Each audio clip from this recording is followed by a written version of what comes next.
Hello, everyone. Thank you for joining us on a beautiful Wednesday at 5 p.m. Eastern Standard Time to play some trap chess. Hello. So I'll start it right off. I'll generate a play code. You can download Trap Chess on trapchess.com for iPhone or Android. You can enter the code, hit join game, and play with me live. And I'll talk about chess in general, trap chess, and I'll explain the game. I'll talk about what's going on. I'll explain what makes chess and trap chess different. So let's get started. So the code is Y8QMNM. I'll enter that in the chat. Y8Q. And to start, I'll choose 16 landmines. There we go. And I will show my landmines. That way you can see where they are. So each landmine is color-coded, and the colors represent which piece that particular landmine will remove if that piece lands on that square. Your landmines only affect your opponent, so you can see that my landmines are showing on the screen. However, I won't be able to see my opponent's landmines. Can everyone hear me okay? Is the music the right volume? Before I begin I've kind of already began, but I'm asking now. Oh, someone joined right away. Okay, cool. So here we go. I'm going to go ahead and start with the most common move in chess, e2 to e4.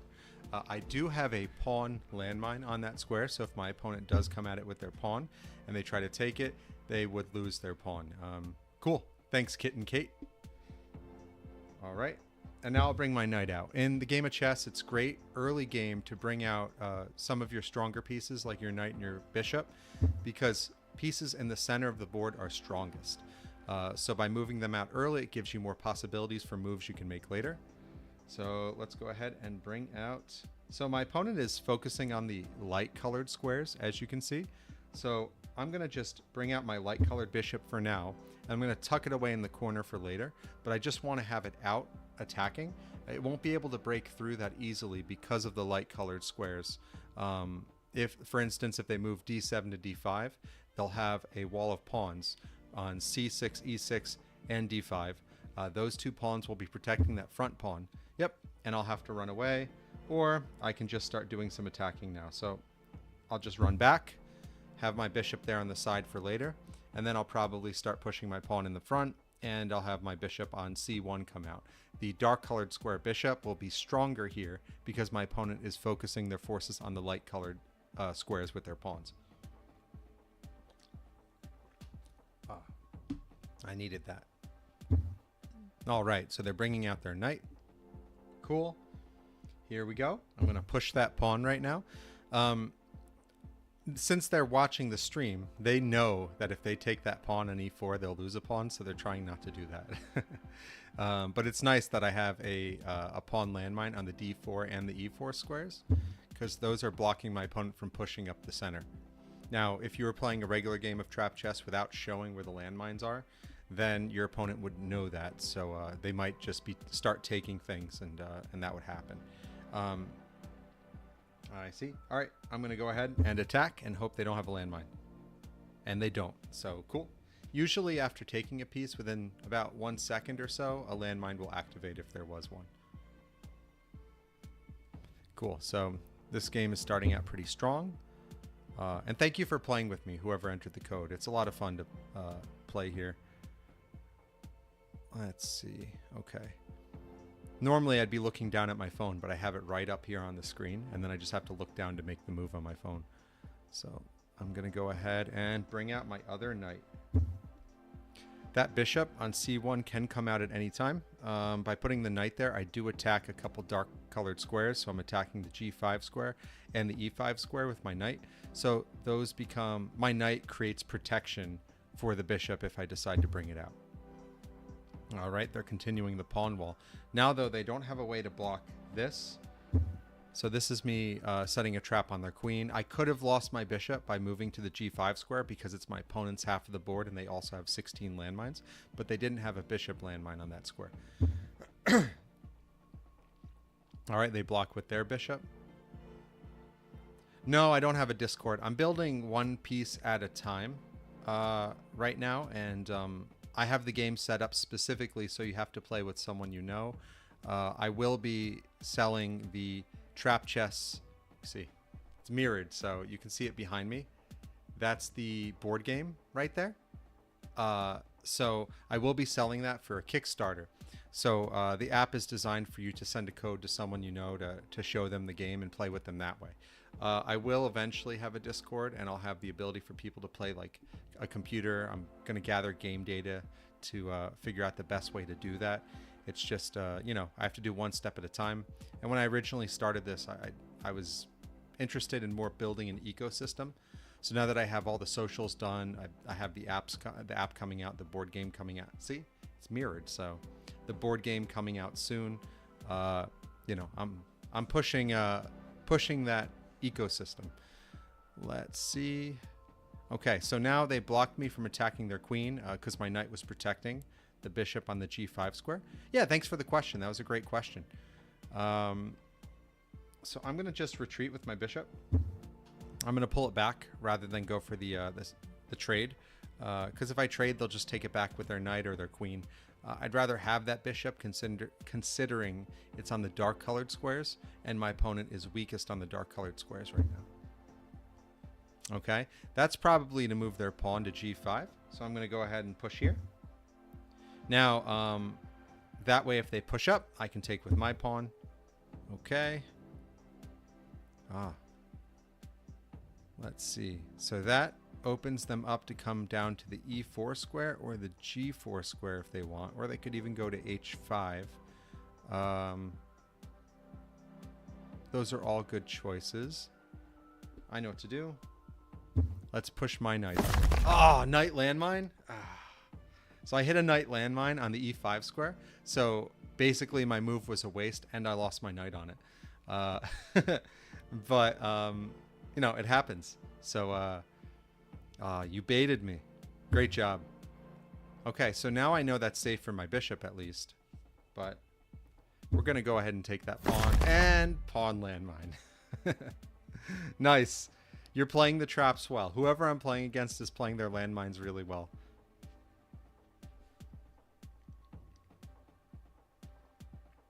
Yeah, I should have suspected that one, because if we did do the take-take, where I take on g5 and then you take back on g5 with your pawn on h6, that would open up my rook to go from h1 to h8 and take your rook. And I should have suspected that one a little bit more. Great job. Okay, so I've lost 2 pieces to traps so far. I have to pull back a little bit. I hope my opponent, I want them to come more to my side and maybe hit some traps. Let's see. Okay. When you're down pieces in chess, you don't really want to trade because you need your pieces to kind of come back and make up for those losses. I'm going to put my bishop on a4. It's now pinning the knight on d7. A pin is where a piece can't move because a stronger or more valuable piece behind it will be taken. It's against the rules of chess to move your king into danger. So by pinning that knight, they can't move it because their king would be taken by the bishop. Here my opponent did a pin of their own by moving to the b4 square. Now my knight on c3 can't move because then my king would be taken. But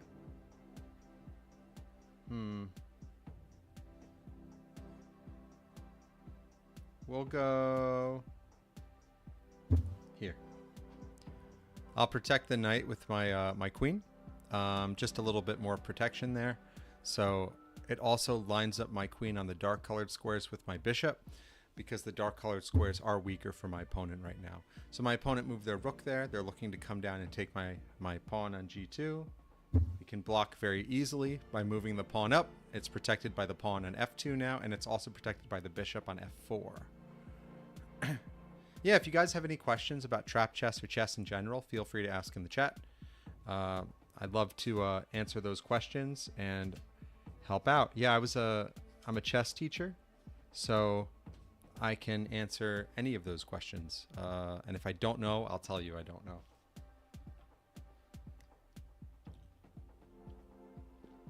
It's okay to not know things. You know, I read somewhere that every day People will learn things that are considered common knowledge for many, and it will be the first time they learn it. So you should never feel bad about learning something new. Okay, so that queen came out, and it's on the dark colored squares. I'm going to go ahead and try to push that bishop away. They do take, that's fine. I'll take back with my queen. I'm okay with that. It opens up my queen to come down on c7, which is a central spot. Another option I had would have been to take with my b2 pawn. I didn't want to double up my pawns just yet. Doubling up pawns is where they're like in a row. It makes it harder for them to protect one another. But doing that would have opened up the b file. So if I move my rook to b1, it would have been able to cover that whole file, but I don't think the rook would have easily been able to come out. So, all right. So they did that knowing I said about the c7 square, but that opens up c6 as well. c6 would give me the ability to attack the rook on a8. So I could move my queen there or my bishop. Those are both options. The pawn on h6 is also hanging. A hanging piece is a piece that can be taken for free because it's not protected. I think I'm going to go with that. Now I'm just checking, because if I do that, my opponent moves their knight to g4. It's attacking that square. Okay. You know, I think I'd rather move my queen into the action first. Yeah, if I have my queen on c6. Sorry, I'm thinking a little bit more now because I've lost a few two pieces to traps. So I have to come back. If I move my queen to c6, then I have my, okay, I have my bishop on f4 lined up on the dark colored squares. My queen lined up with my bishop on a4. If I come in there and my opponent, okay, if I come to h6 later to attack the knight, my opponent decides to move the knight, then I have protection, extra protection on the e6 square because my queen is there and I can pin their queen. Okay, we'll do that. No queen landmine? Good. I was so sure that I would plan all that out and then just hit a queen landmine and lose my queen. So this is me attacking right now. They're rook on a8. Rooks are worth 5 points, so they're worth a good amount. They move their rook to b8, which is still under attack by my bishop on f4. So, and it's not protected now because the knight on d7 can't move, because then it's pinned because of the queen on c6. So I'm going to go ahead and take that rook. Cool. And no landmine, so I get to keep my bishop. Nice. Oh, the king is running away. The king running makes me think there's a little bit of panic going on right now, which is okay. You know, it's chess. Chess is a game that requires a lot of thought, and everyone learns at a different pace. So let's see. I'm going to come down with that rook like I talked about earlier. I didn't hit a rook landmine, which is really nice, but now my rook is closer to the action. I can always retreat it if I need to as well. Cool. My opponent took. I was okay with that. And we're going to go ahead and take back there. So, yeah, the king was moved to take the bishop. And then I was focusing on the right-hand side of the board, but that was still good. Okay. They're protecting. Good. And I'm going to retreat. I want to bring my queen back to my side here. Take that pawn. No queen landmine. Cool. Yeah, I definitely want to retreat here, but I did do some damage to the left side. So that opens up things for me going forward. Cool.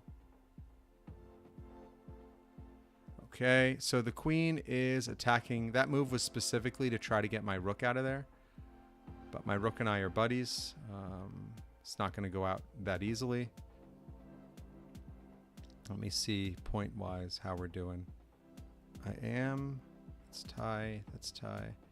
Okay, it's about even right now, which is good. I think I'm going to have to retreat the rook. I don't think I have a choice here. I don't really have a good way to protect it. I do have my pawns. we'll do that. We'll protect it with my pawn on g3. My queen is still in a great spot. There's a lot of pieces on the left side, but I have my queen there and my bishop both lined up on different colors. So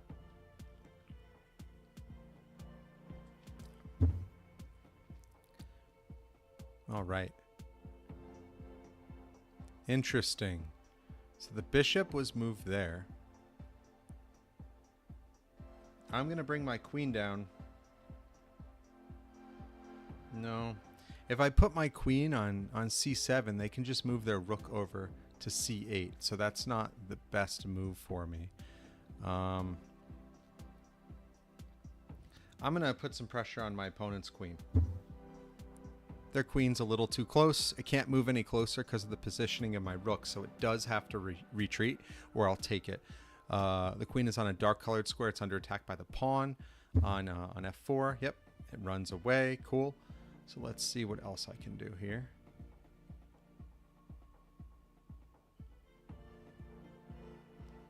All right, I'm going to castle. Castling will protect the pawn on d4 that my opponent was targeting as well, and it'll get my king on a side that's going to be really difficult for my opponent to hit.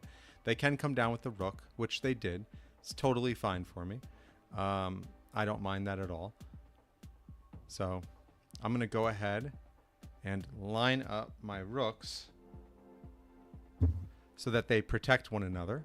And then my rook can actually kind of do whatever it wants on that side. I can move that rook. It's for the future. My rook on h4 will be able to come down on any of the h squares and attack my opponent's king whenever I'm ready. I also have my queen on the other side. I'm kind of trying a pincer attack where I'm attacking from both sides.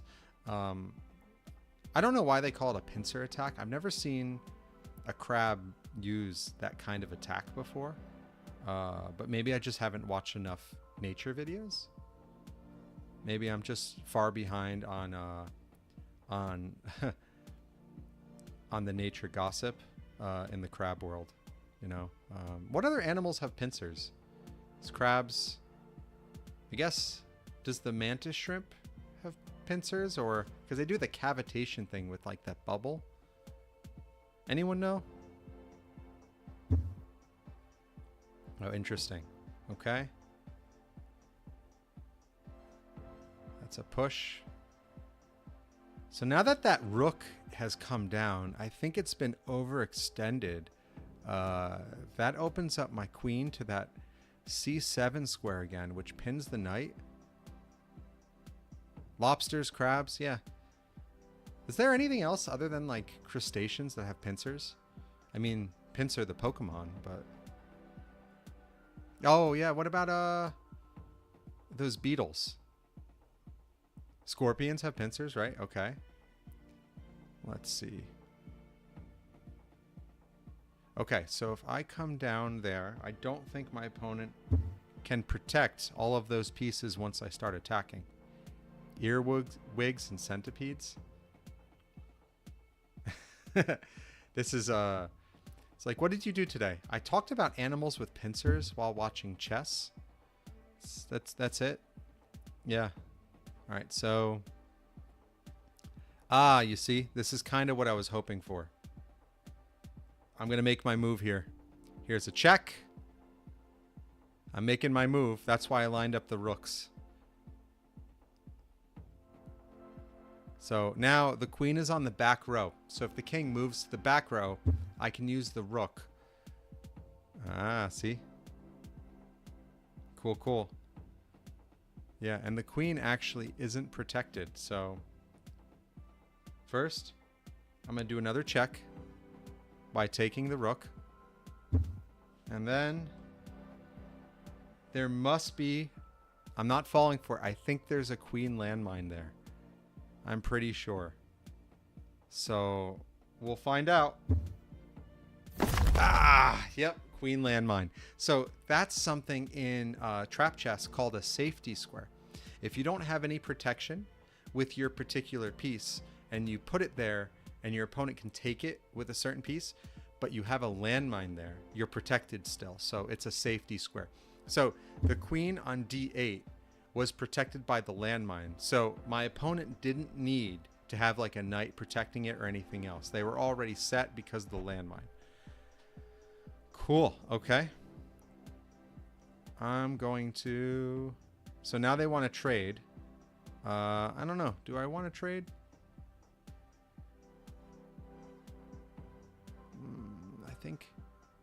I think it's okay. Yeah, I'll trade. I don't think I have much of a choice here because I have my bishop stuck there, so. And we'll protect the pawn. So this is a good game. It's coming down to the wire.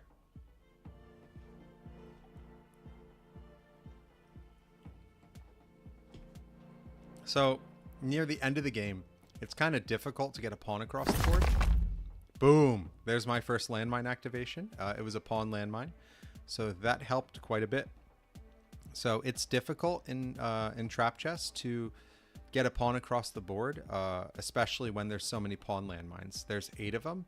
Now, if they are on the back rows, so if they're on rank 8 or rank 1, they won't activate because the promotion happens first. If you're playing trap chess, the board game, you get the option to choose if you want to check the square for a trap before promotion or after. But for trap chess, the app, it's programmed in that if it's there, it'll promote and nothing to worry about. So let's see here. I could push my pawn from b2 to b4. I think that's a good way to go. Or, you know what? Let's start moving my king into the action. My opponent has 2 knights and I have a rook, so I'll probably move my rook at some point to g1 just to get it out of the corner and force my opponent to move their king. If they don't keep it on the G file, I could come down. So like if my opponent goes to f6, I could come down and do a skewer. Okay, interesting. My opponent's trying to maneuver their knight into a position where they're able to do a little bit more with it. We're going to push our pawns up. I'm just going to push. So my opponent has to protect their 2 remaining pawns now because they need to promote something to win. So I feel like I'm in a good spot right now. I'd like to point out the location of that knight on e4. So if a knight is looking to take a piece or attack a square, if the knight is exactly diagonal to that square, it can attack it after one move. So the knight on e4 can attack the d3 square easily. It could go to f2 and boom, it's attacking the d3 square. However, you see how my king is on c2 and there's exactly 1 square between the knight and the king and on a diagonal? That knight can't check my king until it makes at least 3 moves. So my king is actually in a spot where it's really safe. I have my pawns protecting me from the knight on c6. And then that knight would have to go something like f2, d3, b4, and then I'm in check. You know, I say those squares, but I could take it on a couple of those squares. But just to point out, like the patterns and the strength of knights. When you have that square, 1 diagonal in between, it makes it harder for your opponent to attack you. I use that if like I'm being checked by a knight and it's the end of the game, or near the, they call it end game. It's like the end of the, you know, you're in the final moments like we are right now. Having that and knowing that makes it so your opponent can't keep checking you, and it forces them to do something else. So I like the positioning of my king right now. I think it's in a good spot. It can't really be targeted by that knight. And if I move my king to d3, they would just fork and they would go to f2 and attack my my rook. So how about we work on getting that rook out of the corner? We'll do that right now. Cool. And now my rook also won't be threatened by the knight on the knight's next move. Now let's put some pressure on that other knight.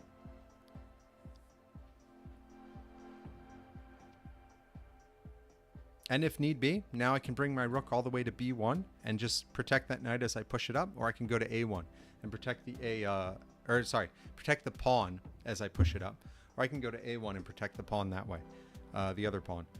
All right. No trap, please. Cool. No landmine. Nice. This is a pretty intense game. It feels like I'm camping because it's intense. I see a little bit of panic right now from my opponent. They don't want that pawn to get across. All right, let's see what I can do here. Well, let's target that pawn. My king is in a spot where I can't get hit pretty easily, so that's good for me.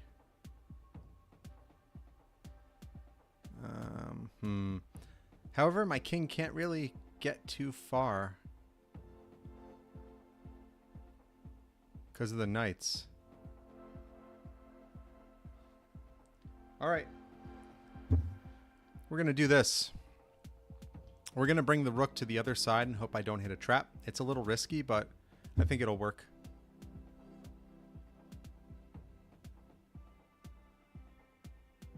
All right.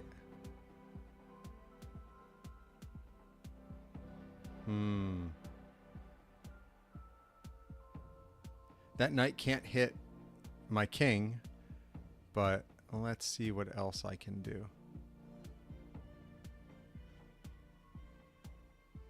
No whammy? Okay, cool. No, that's from a really old game show on Game Show Network called Whammy. There was a guy that like memorized the patterns and then he won a crazy amount of money. I think there's a movie about it too. Okay. Well, I'm going to take that. That also lets my king move more. Yeah, you know the whammy guy? The whammy guy was cool. There was that... I can't remember. Hauser was the actor? He was in the movie? I saw an ad for it. But I think it was the first time the whammy show actually went to like a second episode because he just kept winning.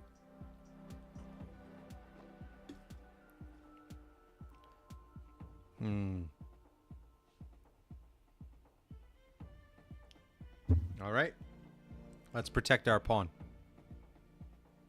Now my rook is far enough away that I can't be forked. A fork in chess is where a piece attacks more than one piece at the same time. So you force your opponent to decide which one they want to save. So if I were close enough, my king could be forked and my rook. So if while I save my king, the knight would take my rook.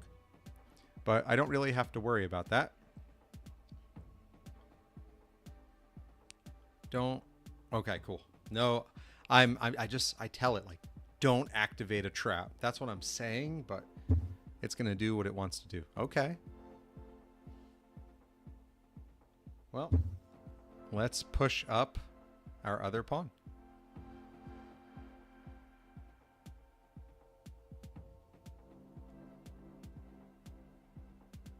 Cool. I should have gone to h5 actually. h5 would have been a better move.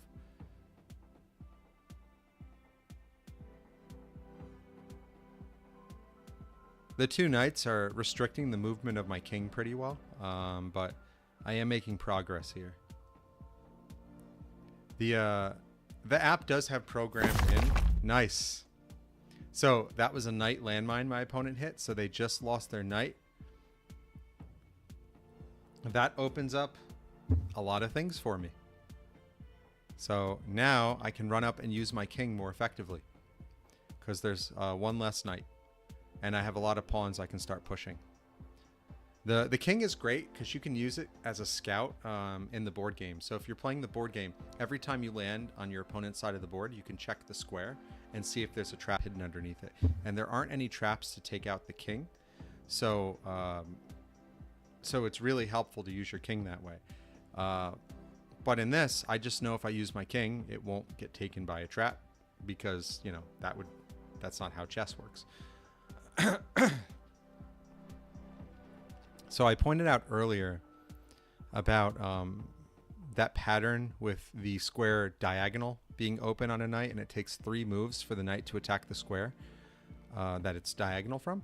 Here, the knight is 1 square horizontally away from my king, so on the next move it can check my king. However, if I move my king to c3 where it's next to the knight can't check my king in the next move. It can only go 1 square away or whether it's diagonal or vertical or horizontal. So it'll protect my king and it'll put pressure on the knight.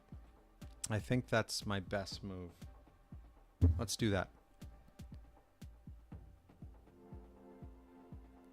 The reason being, I don't want that knight to be able to attack that a5 square. Yeah, good.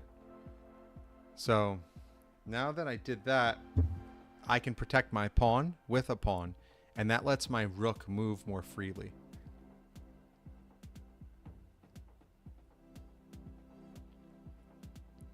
Cool. If I get rid of that knight, let's try to get rid of that knight. If I can get rid of that knight, I'll trade a pawn for a knight. If I can get rid of that knight, it'll make things easier for me. Cool. Okay. And then let's protect that pawn in the back with my king. Cool.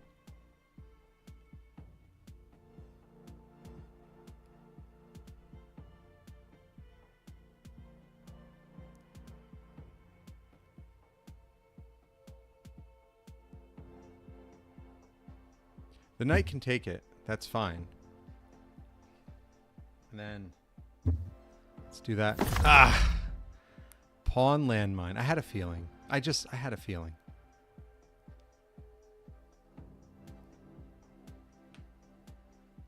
I had a feeling, but that's okay.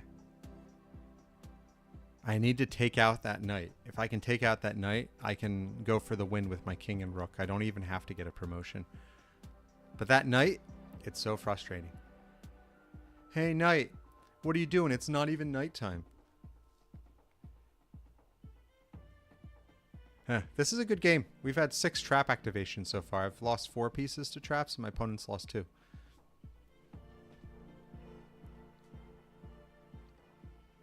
Thanks for the pity laugh. I appreciate it. You know, I've been married over 10 years, and it's been a while since I heard my wife laugh. At my jokes. Everyone else is funny. But I'm not. Thanks. I was with a friend recently, and he's an uncle, and I was with him and his nieces and nephews. And his nephew is like 5, and he tripped. And he went to him. He's like, hey, I guess it's what all you young kids are saying. You be tripping. and his nephew just went, what? He had no idea. Let's see. Oh, no. So, I mean, my opponent's king is kind of stuck right now. Is it? I think it's pretty good.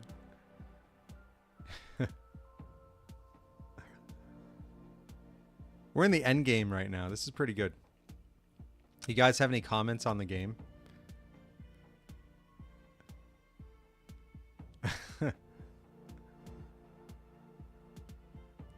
No, an old fart joke. My opponent is enticing. Yeah, they're looking for a way out. I think if I take out that pawn on f5, I'm not convinced there isn't a rook landmine there. And that would like flip the game 100%. So I might just bring my king over to that pawn to get it. But yeah, it's my opponent's turn right now. They're probably thinking what to do next. Yeah, I just lost that pawn there. I wish I didn't. Like, just doing that, they could have moved their king to... There we go. They could have moved their king and taken that pawn because I was no longer blocking it because of my rook. I made the move without thinking. But... that prevents me... Okay.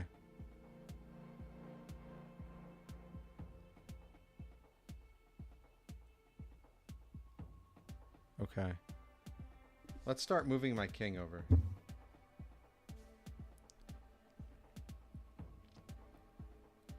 Let's go for that pawn.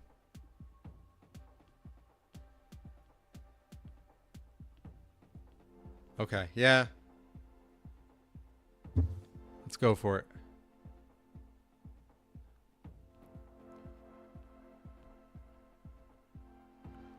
Yeah, this is a really good game. Thank you for playing with me. I'm having a great time. I hope you guys are having a good time watching. And if you like chess, trap chess is a great twist on it, where traps can remove pieces. So one of the things this does is, if you're playing with someone that's a much more skilled player than you, you can take more traps to get an actual game balance. The old way I knew of it was... Boom.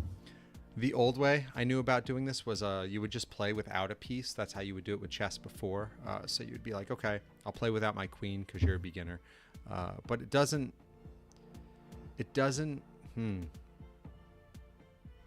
Okay.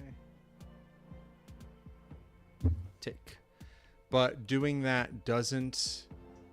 It's not chess anymore because you have an open square on the board. This lets you lay traps underneath the board so it stays to chess. Let me try to sharpen this again. I don't know why it does that. I have to be careful with sharpening it though, because I don't want to get cut. We'll go here so the knight can't check me right away. That's okay. It leaves my pawn open. So we have another one. It was actually that was a blunder by me, but this is not a blunder. Now that knight is pinned. So, perfect. My opponent panicked and tried to attack. So now the knight can't be moved because their king would be taken. And we can come in and work towards checkmate. Cool. Good game. I'm not going to fall for a trap here. I'm going to checkmate on my side so I don't hit a rook landmine. Good game. That was a great game. We had a lot of activations here. Now let's take a look. The rook landmines, because I was trying real hard, were on b5 and a7. So I was pretty close to hitting one. It's good that I brought it over to my side. I wouldn't have hit it going for the checkmate there if I had gone to a6 earlier. But good game. All right, I'm going to queue up another game. Thank you for playing with me. I had a lot of fun. Here's a new game. New code. 17RZH6. Join game. Confirm. I'll show my landmines, and we'll make a different opening move this time. So whoever wants to join, feel free to join. If it's the same player, we could do a rematch. I'm okay with that. Anyone else can join. Sharpen it. I don't know why it does that. So feel free to join. You just have to enter that code after downloading the app on trapchess.com. I'm drinking this pink lemonade Spindrift. It's pretty good.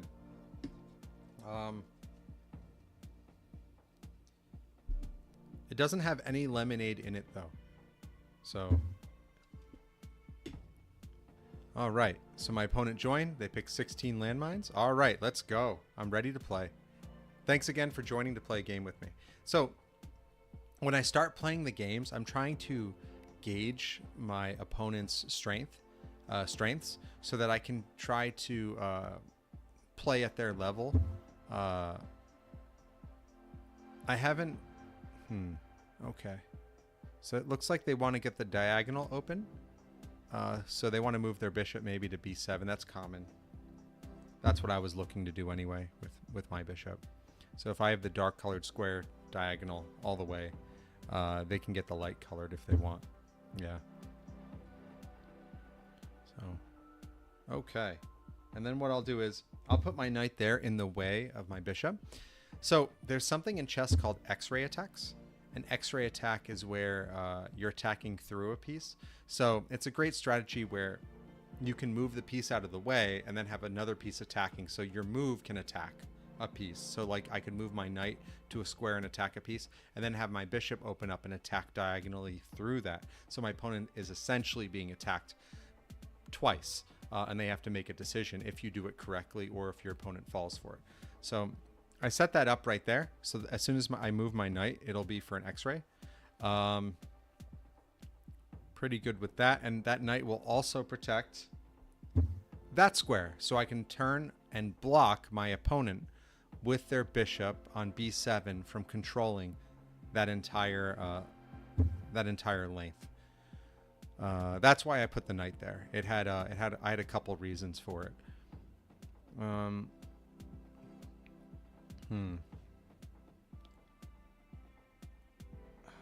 gonna move my pawn up.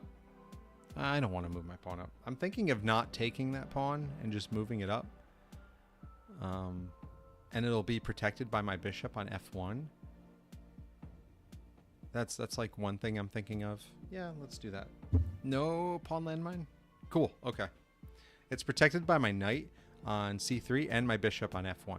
So I have double protection on it, and I'm also protecting that pawn in the middle with my knight on c3. I can also, I'm going to put extra protection. I have my pawns I can bring in, but it's usually not a good idea to move the f2 pawn early, considering it's the weaker side of the board for your king.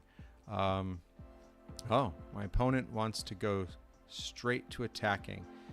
I think their next move is to move their pawn from d5 to d4 to try to get that knight out of there.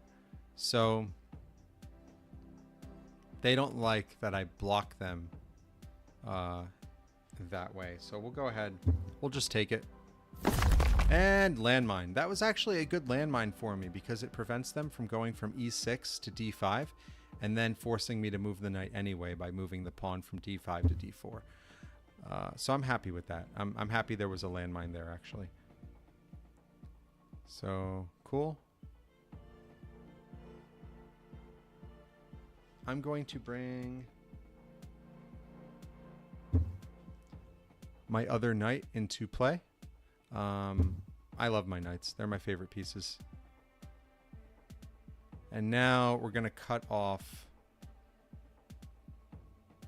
that diagonal again. Now that I have my knight moved, I'm okay moving the f2 pawn. Oh. Okay.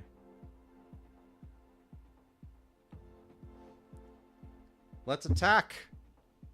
Attack! Sorry if that was loud.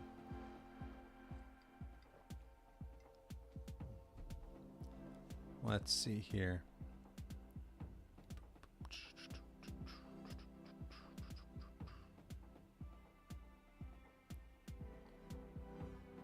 The queen is lined up to hit the h4 square. The bishop is on d6 is lined up where they could try to basically put pressure on the f2 square. There's two pawns I have to worry about now, the e5 and the c5 pawns. So I could take with my pawn, or I could move my pawn forward and it's protected by the knight again on c3 and the queen on d1, which restricts my opponent's movements more. I think that's a better idea. However, taking with the pawn, taking e5 or c5, will open up my queen on d1 to come out and take the pawn on d6. So that opens up an x-ray attack, taking with the pawn. But because the bishop moves diagonally, the bishop on d6 could just take the pawn back and it would save itself. So that's an option. Okay, you know what? I do like... I see a way around it. So we're going to go ahead and take. Hope there's not a landmine. And there's a landmine. Okay. At least the bishop can't take back. If the bishop were to take back, I would have gone f3 to f4 because that pawn's protected by the knight and then the bishop has to move out of the way anyway. I mean, it could trade, but generally the bishop won't want to trade and take 1 point and then have them lose 3. So that pins my knight on e2. It can't move anymore because the queen is on e7, which is okay. I'm okay with that. Let's see. Okay. Well, now this is where we unlock what we set up earlier. All right, attack the queen knight. You're protected by the queen on d1. So if they take with the bishop, I can take back. Also unlocks the x-ray attack from b2 to hit the g7 pawn. So if the queen is not on e7 anymore, okay, I can do this and go right for the rook. That's why X-ray attacks are so good. Combining them with forks is a great way to force your opponent to do things they don't want to do. So now my knight, they retreated the queen, so my knight is no longer pinned on the E2 square as well, which helps a lot. Okay.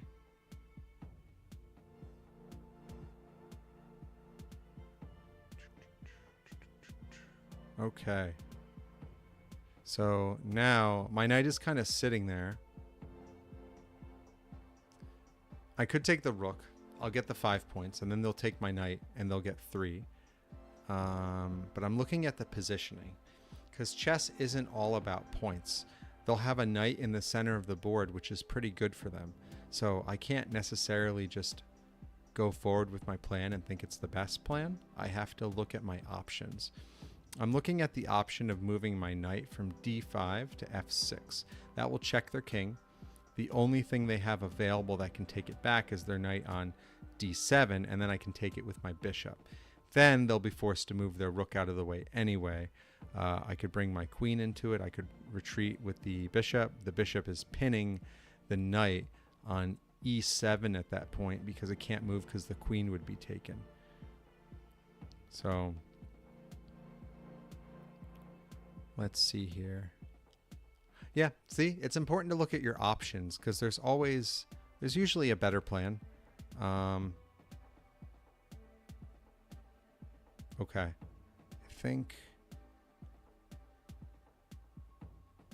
think I'm gonna go for the rook, and then I have a plan after that. Yeah, okay. I think the rook is the right move.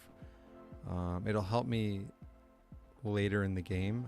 I'm not happy that a lot of my pieces aren't utilized right now, but having that rook, that bishop in the corner, I can use it for something later. Okay. I'm just looking at it because I could go check. They take, I take. They move the rook there. I have to retreat.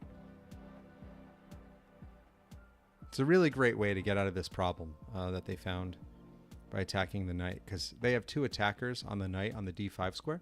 They have their knight on e7 and their bishop on b7, both attacking the knight. And right now I overexerted myself, so I only have 1 defender, which is my queen on d1. So the knight is essentially going to be taken. I won't take it back because I don't want to give my opponent 9 points. Does that make sense? Because if I take back, they take me, they get a lot of points. So the knight is essentially a sitting duck right now. But you know what? We're just going to go rook. We're going to take the rook. That was the original plan. The rook is worth more points. Totally okay with that. And then I can do this. And that will protect my pawn and push the knight away or force them to retreat. Cool. So it's always good to know what your options are. Now, the reason I did that is because I can push the knight away and the bishop on d6 is not protected. So the moment they move the knight away, I can take the bishop with my queen on d1. So this is essentially another X-ray attack. There's skewers, which are attacking through a piece. Generally, a skewer will be where you're attacking. So there's different types of X-ray attacks. There's a pin. A pin is where you're attacking a piece, and they can't move it because a more valuable piece behind it would be taken. Then there's a skewer. A skewer is where you're attacking a more valuable piece. And when they move it, you take the less valuable piece behind it. So in this case, though, they move the knight. I take a bishop. They're the same, but I would still call it probably a skewer. And my opponent decided to not save their knight on d5, which confuses me. So I'm going to take the knight. I don't see a reason I shouldn't take the knight. So I took that. Okay, they took the pawn. That's okay. Their bishop is basically stopped on b7 because it can't get through the pawn on d5. That's protected. So I'm going to go ahead and do that so I can put my knight on c3 next and protect that pawn. Perfect. They hit a landmine. Landmines are doing their job. So all right, I'll protect the pawn on d5 with my knight now so that my queen can move and that bishop is still kind of stuck. If you're taking away the good moves from your opponent, and they don't have any really good moves left, then slowly you can edge your way towards winning. All right, so that lines up the queen and the bishop. So the bishop on d6 could take the pawn on h2, and I can't take back with my rook because then the queen would take my rook. So I would be losing 6 points and only gaining 3. In response to that, the bishop in the corner is still safe. So I'm just going to keep it there for now. But I think my opponent might be looking to castle and have protection on that side. So why don't we start with a check. If they try to block on the e5 square, I do have the bishop that I can use if I want, and then whatever piece moves there is pinned for at least one turn. This also lines up my queen with my bishop on f1, which is really good. So I'll see what they do here.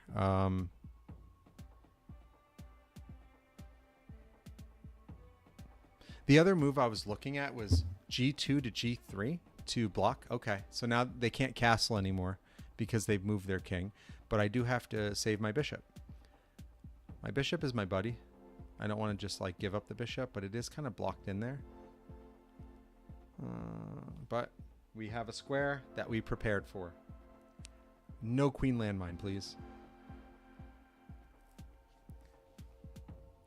Cool, that brings the queen closer to the action. Nice, and now the bishop is safe again because it pushes my opponent back on that side of the board. I don't see a way to go for checkmate here. That knight is in my way. So what I can do is apply pressure on the knight this way.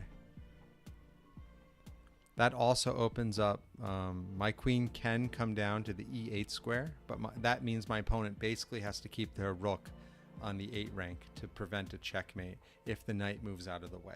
So I'm X-ray attacking a square that on e8 that coincides with my queen.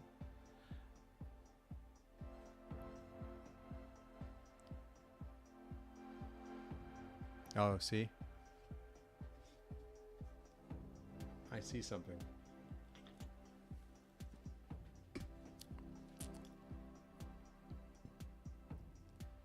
I see something.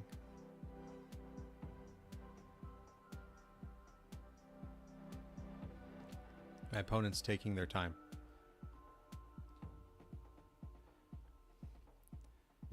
Yep, that's the move I was hoping my opponent wouldn't make.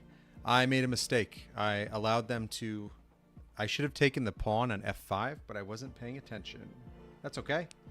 Go ahead, we'll take it. That will also pin the knight. That's okay. It's still not too bad for me.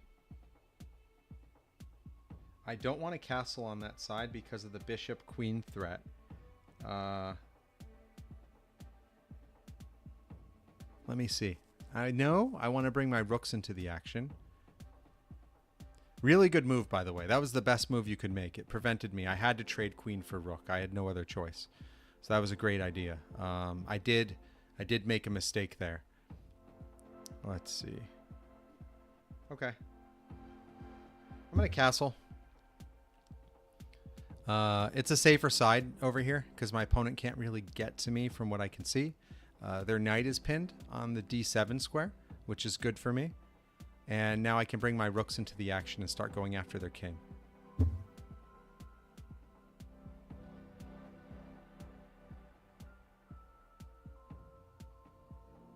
Okay.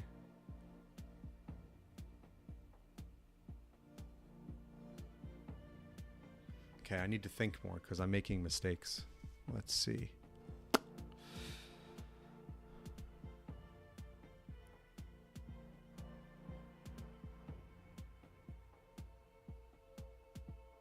I do have 2 rooks to their queen though, which is good. It's not the worst thing.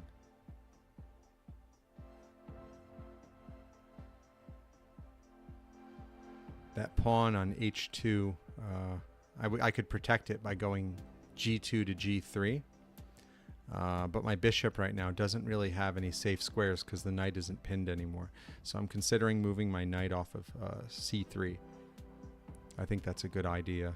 Yeah, let's do that. Knight off of c3.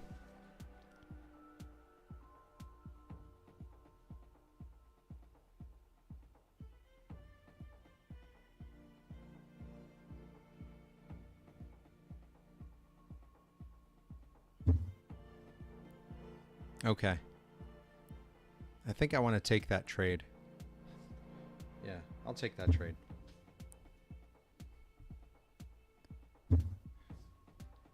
And then block the bishop. Cool. Now that the bishop's blocked, it can't go for the h2 pawn. I might need my pawns. I might need my pawns for later, so I don't want to lose them.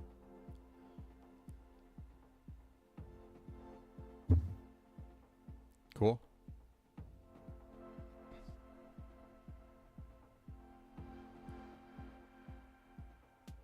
Okay, now that bishop is attacking the g2 pawn. I can't protect. That's okay. All right, I have an idea. We're going to try to execute a plan here. Yep.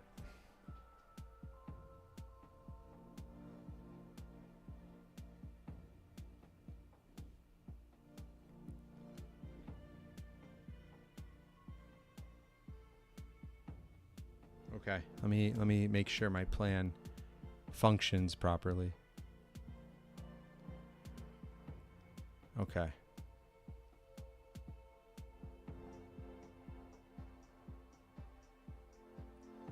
Let's see here. I can't protect that anymore.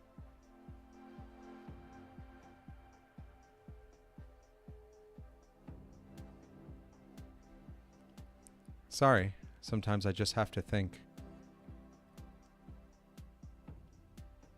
You're doing a great job. Whoever I'm playing against is doing a great job. You made me stop talking. That's how you know. If you want me to ever just stop talking, just do a lot of great attacks.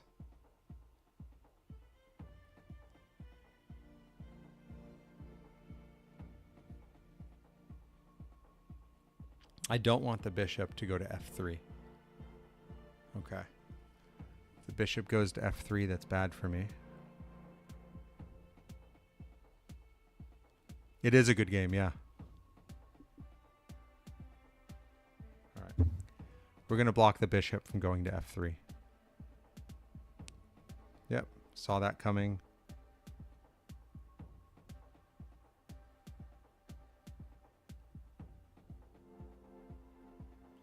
If I move my king,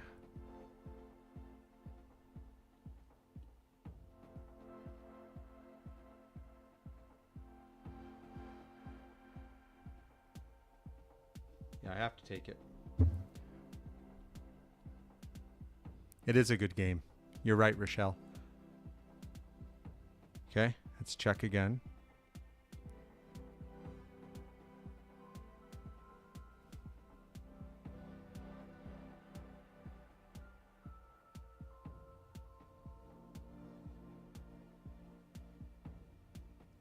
So, I'm looking at some options here.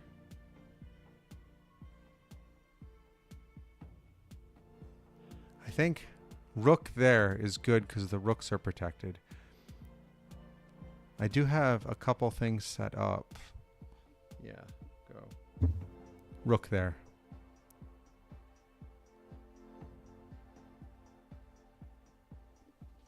I'm going to be bringing my king more into the game.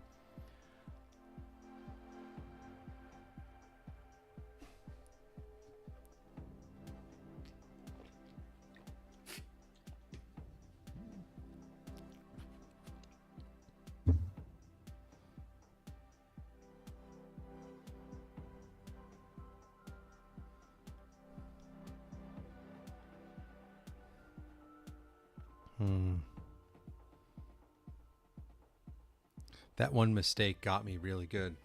Let's see. I should have taken the pawn instead of leaving my queen on that and leaving the the column open, but let's see. That doesn't mean I'm out of this.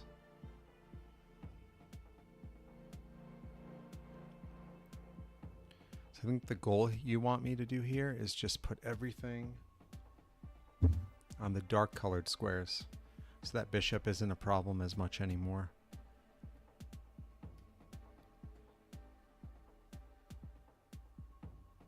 Cool. Yeah, that works.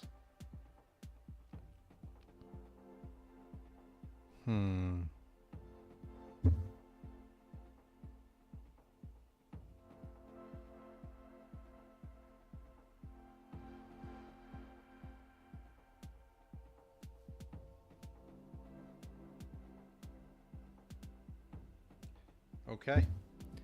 That bishop is a problem for me, so let's go ahead and see if we can trade.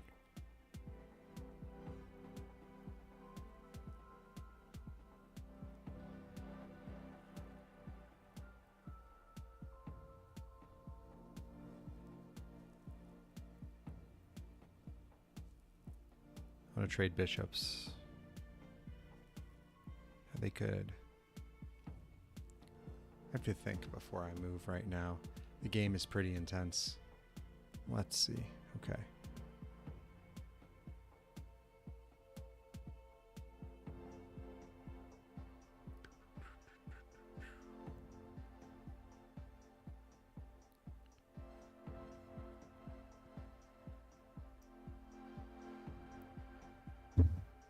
Yeah, I didn't think they wanted to trade bishops. Considering trading my bishop for that pawn.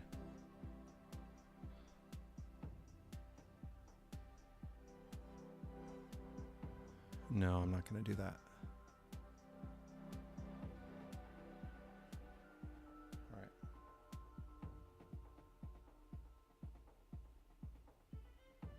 I want to move the bishop out of the way so the rooks protect each other again, because I think what I did was a mistake there, and I saw a move afterwards, but my opponent didn't make it. I'm no longer saying the moves my opponent can make that I see after I make a mistake. Because saying that is going to do me in. I want the game to be as solid as possible at this point because it's a really good game. I know I'm going to move the bishop. I'm just trying to figure out where right now.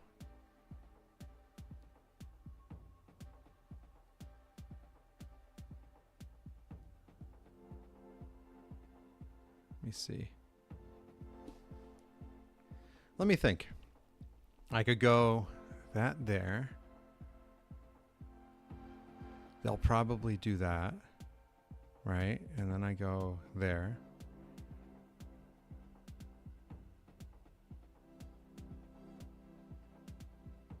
Yeah, okay. Let's do that.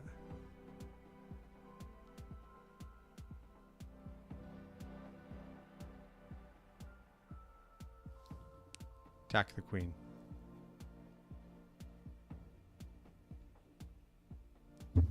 And I want to bring my king to their side.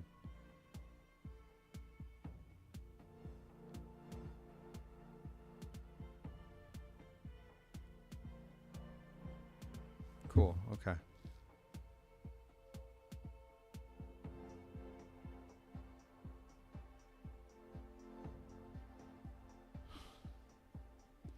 I see a move I want to make like right away, but I need to think and not make mistakes here.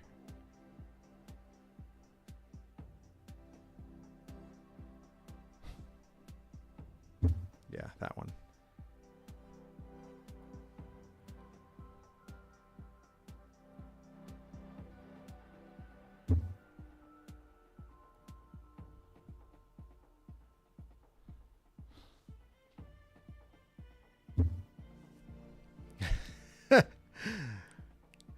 Face my wall.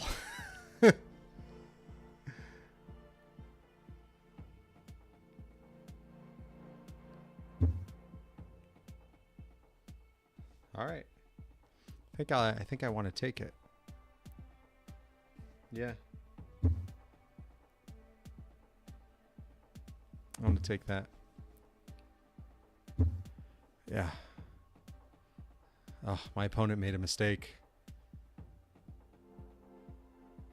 The pawn, I could take it because the queen was under attack by opening up the X-ray attack. So that changed things a lot. Okay.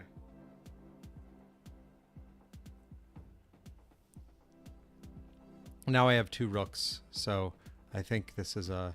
Yeah, ooh. This is a good game, though. Whoever I'm playing is doing a great job. Okay. Let's attack the bishop and the pawn at the same time, and my rook is also... I have 2 rooks attacking that, so... Cool. Take the bishop.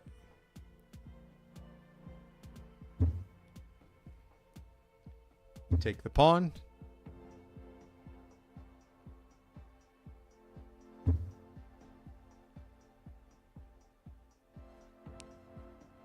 Check, and checkmate's coming. Protect.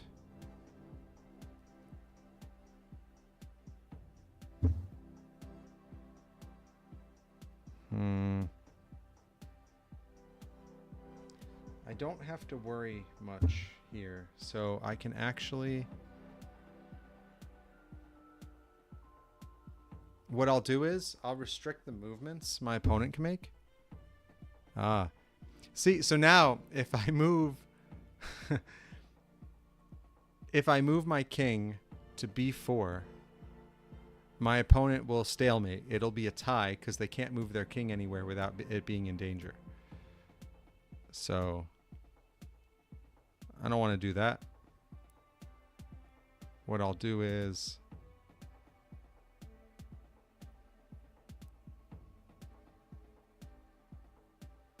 I'm thinking, because I don't want to put, if I bring my rooks to their side, sharpen. Ah, it's too sharp.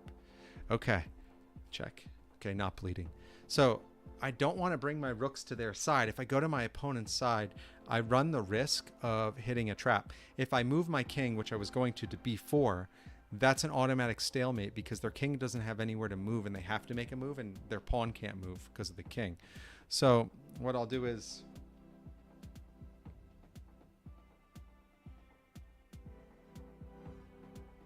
we'll move our rook away.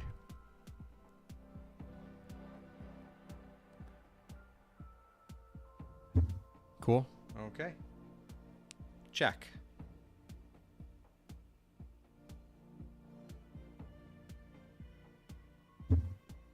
Okay.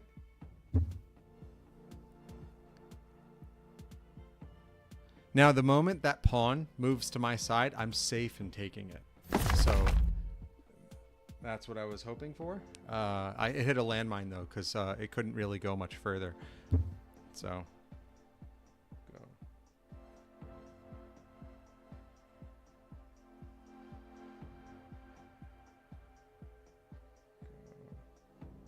here.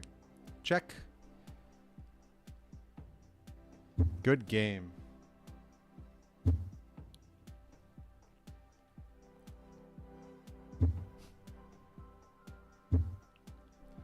And that'll be checkmate.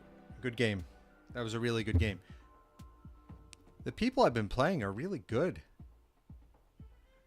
I have to focus. Good game, guys. All right. So here we'll take a look at the squares. Originally, my opponent had their queen on. Yeah, good job. That was a great game. Thank you for playing. I had a great time with that game. Really great game. Thank you. Were you the opponent?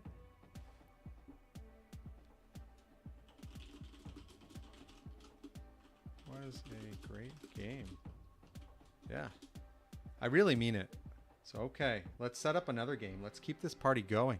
So, all right, here's the JT7. Remember, after you finish a game, you can actually look at the move log and see all the moves, and you can analyze it because now all the placements, all of the placements of the landmines are shown to both players. So it makes it really cool, and you're able to analyze it. which is great.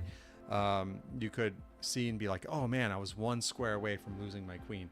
And that's why I added those things like the move log over here. Well, you can't really see it. I'll show it to you when some moves are made, but we have the landmine legend that shows you what takes out what, and then the move log fills as moves are made. So, all right, I'm gonna do, what are we gonna do? Let's do that move as our starting move. And I'm going to show my landmines like usual. So if you'd like to join, I put the code in the chat, R1KJT7. You can also see it at the top of the screen. It's a little cut off. When I set this up, I use a program that lets me organize where like my face is, and like the rules below my face, which you can see here. It's so cool, I can point to that. Whoop. How to join. And on the left side, you can see the game itself, but I had to zoom in on the game because I guess my phone is like really skinny. It's skinnier than I was in high school, and it makes it difficult to I had to expand it, so that's why the top is a little cut off. You can't see the full bottom here. You know, it's just how it was. I had to make it so you could see more of the board. I didn't want that cut off. Someone joined. Thank you for joining. Okay, good opening move. I'm gonna do that. Just move my knight out. I really like my knights. Please don't target my knights. They're really cool. They're my buddies. And as soon as I say that, they're gonna go bishop to b4. Attack the knight.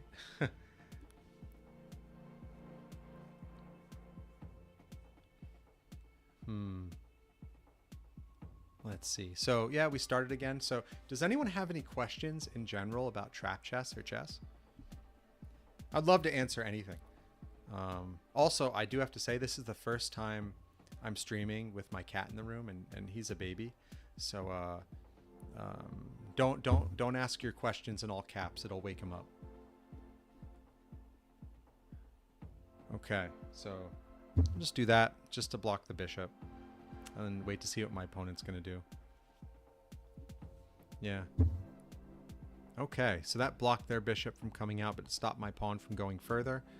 I do have double protection, or a double attack on the b5 and the d5 squares.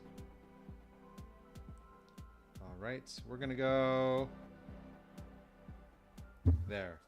We're kind of gonna say whatever to our bishop on the dark colored square this game, because you can see I'm pushing things on the dark colored squares. I also have a lot of pawn landmines on the 1 rank this time, so they essentially won't activate. I'm not going to say they're useless, but they won't do anything. So I just had bad luck for that this game. I do have 2 attackers on b5. So my opponent pushing a pawn on b5 makes me think they have a knight landmine there. And if I take the pawn, they take back and I take them. I'll get 2 points and they'll get 4. That's how I'm seeing it. But because I move my pawn from e2 to e3, I also have the bishop backing it up with f1. We're going to play it out and see what happens. And I'll use the bishop instead of the knight this time to take it, and hope it's safe. Be safe. Safe. Okay, cool.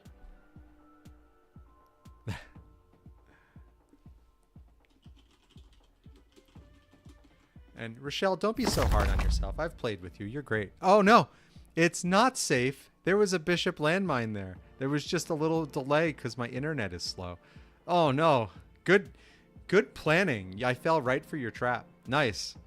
So, essentially, when you're usually fighting for a square in chess, it's like you take, I take, you take, I take.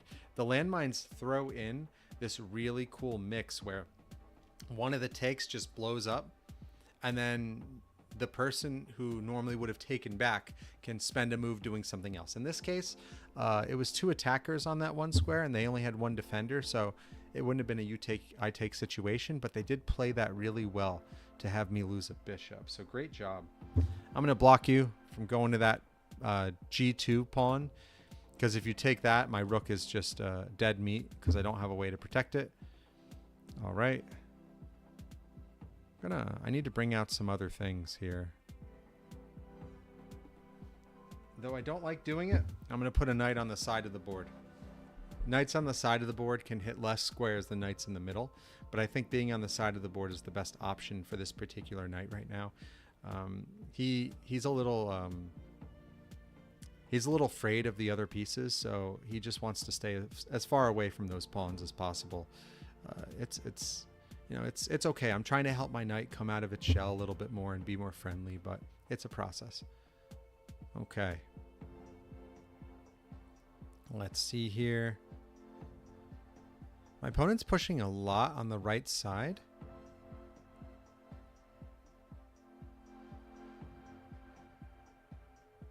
So I want to be wary of that. I'm going to move that pawn out. I think I'm going to use my king as my weapon of choice and start moving my king on the right side too. All right, cool. That knight can't come anywhere near my pieces, thankfully. And then I'll go, boom, put the knight right there.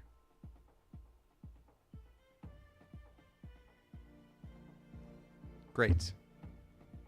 Let's see. Okay, so my pawn on a3 and e3 block the knight from coming closer. It could go, if they're going for the e5 square, they would be targeting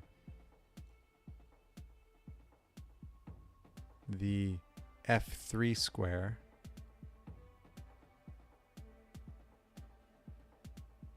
So let's given that some thought.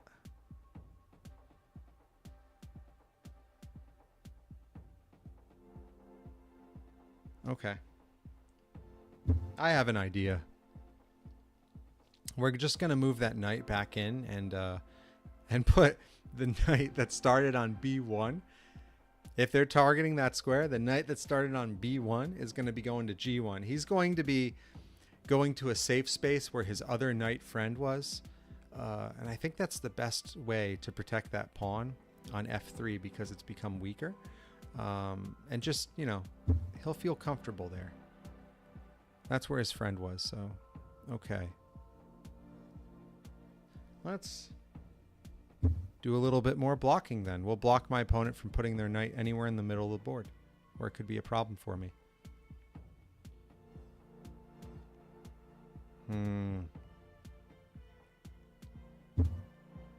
Okay.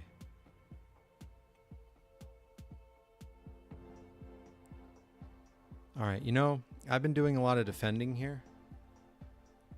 Let's start going on the offense. So I'm going to target that bishop on b7.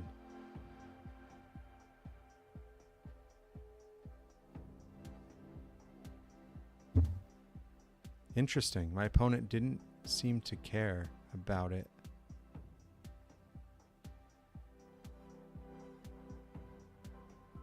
Let me think why. Why don't they care about their bishop? Why? Why? This doesn't make any sense. Take the bishop. They're going to move their rook or their queen or something to attack my queen on b8, and then I have to get out of the way. I have a way out. I can see an escape route. Right? Yeah. I see an escape route. That knight on e5 could be a problem.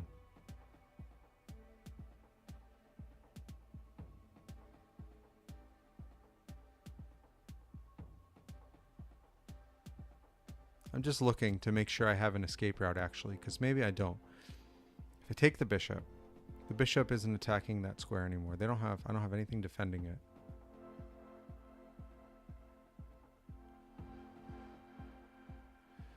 Yeah, I could play it safe.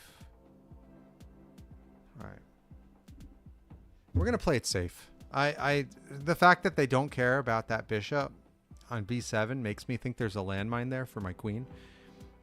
And I don't want to have that problem. So we're just going to move that rook out of the way. Yeah, okay. Now here comes the attack on the queen. That makes sense. Okay. Cool. So let's see the best place to move the queen, because I do have to move my queen out of the way. There's no other option.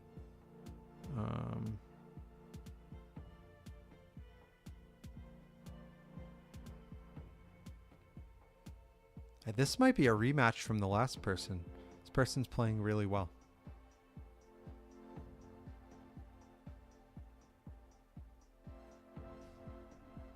Okay.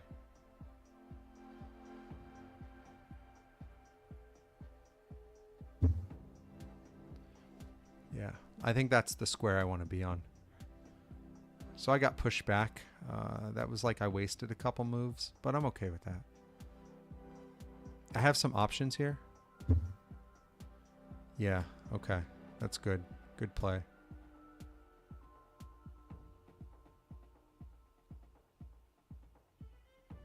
Okay, but I was ready for that. We're gonna do this. I'm very happy doing that move. I considered doing the pawn to e4, but I didn't want to open up that X-ray attack.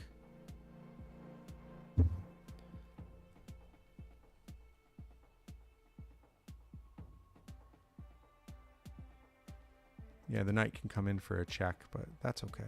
It's not that bad. I have a plan for that.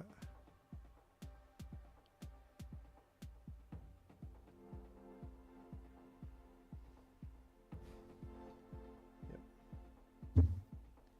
Cool. Take. I thought the check on the f3 square was the one they might have preferred. But they went and swapped knights, which is okay too. The reason I did that is because now the G file is wide open, so I can control it with my rook, and it'll be on the dark colored square, which is inaccessible by my opponent at this time because they only have their light colored bishop that can break through.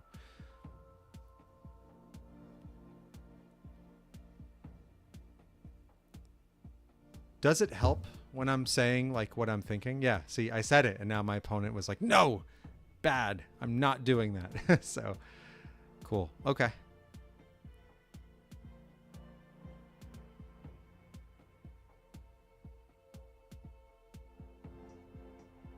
Yeah, I'm still going to take...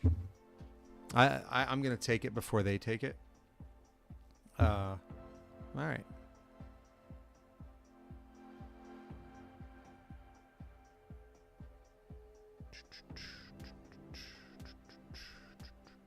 Yeah, I could. I'm not going to take. They can take me if they want. Instead, I'm going to work on getting my other pieces out because...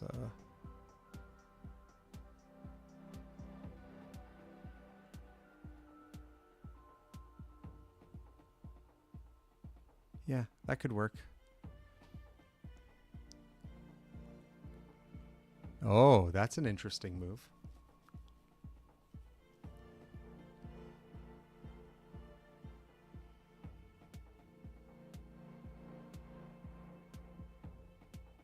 Yeah, okay. I'm going to do this, actually. Let's do a lockdown. Let's lock it down so they can't get through. They have a lot more options. They've moved a lot of their other pieces out, so I fell behind on this. It happened when I had my queen pushed around a bit. I fell behind, but I see where it happened. Thank you for playing with me, too. Whoever this is, you're making me better. And I love to learn and be pushed to be better. I try to learn something new every day.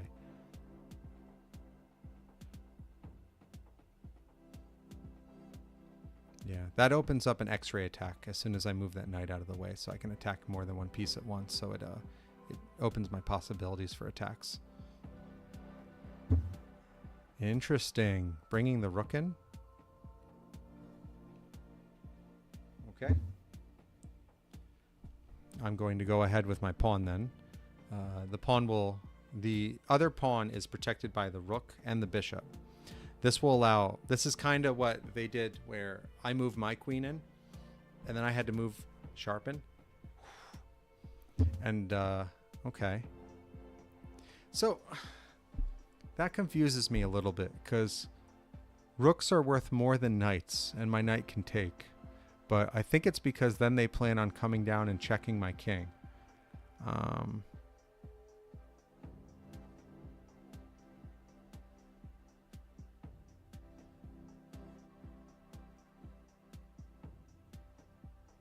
It's really just, and it blocks the bishop. I'm going to just ignore that for now. I'm not going to take it yet. I'm going to get my bishop out and have it target the knight, because that knight is in a really good spot. It's protecting a lot of pieces, and so if I take something, it can take back and cause a problem for me. Oh. Interesting. I can take back with the queen, but why would they do that and let me get 2 extra points?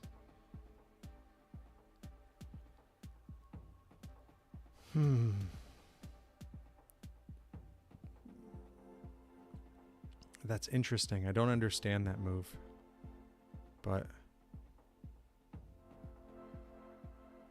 okay. I mean,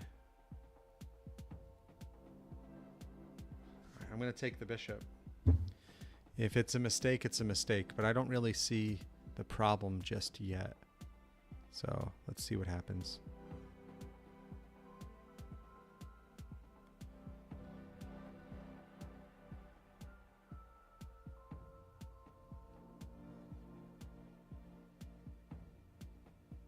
I'm thinking I might move my king up.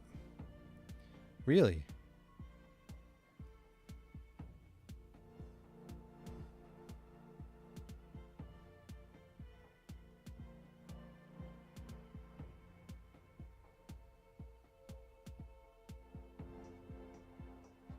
Really? That seems aggressive. Why are we being so aggressive? Can't we be friends? Let's see.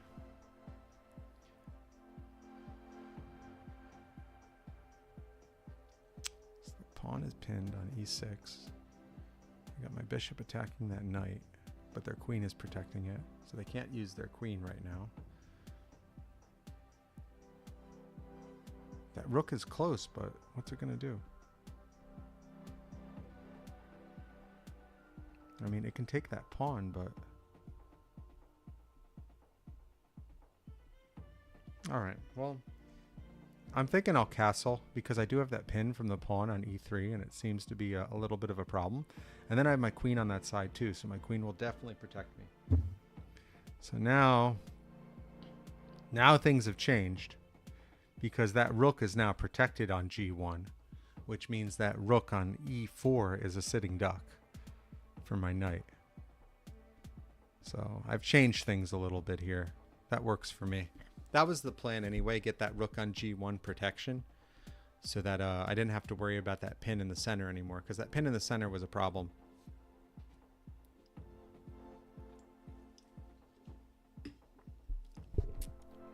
This is a good game. Whoever's playing me, I'm enjoying this. And I hope you are too. This is a really good game. Interesting. Well, now I'm confused. I have to take. That opens up an X-ray attack from the rook on d1. So the rook on d1 now can hit d6. It also protects the pawn on f4 still. And that rook is kind of just stuck there now that... Because before, that pawn on f4, it was a sitting duck. Like, it could be taken because my pawn on e3 couldn't take back because my king would have been in check from the rook on e4. But now... Yeah, now... Interesting. Okay. One of the moves I was actually looking at was knight to f5, because my queen was X-ray attacking or pinning the pawn on e6 when the king was on f7. Now that the king's moved, things have changed there. Yeah, they decided to protect their bishop. That's what that move was, but gonna apply some pressure. They have to take, because otherwise they'd lose their queen, and then I can take there. That was the idea. So the bishop being put on f6 attacked the king. The king, if it moves out of the way, the queen would be taken because it was set up with an X-ray attack. So it had to take, which then left the bishop unprotected for me to take it with my rook. That was the plan there. So let's see what else we have.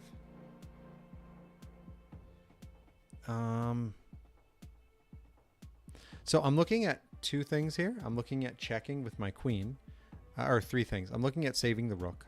I'm looking at checking with my queen on like c3, b2, something like that.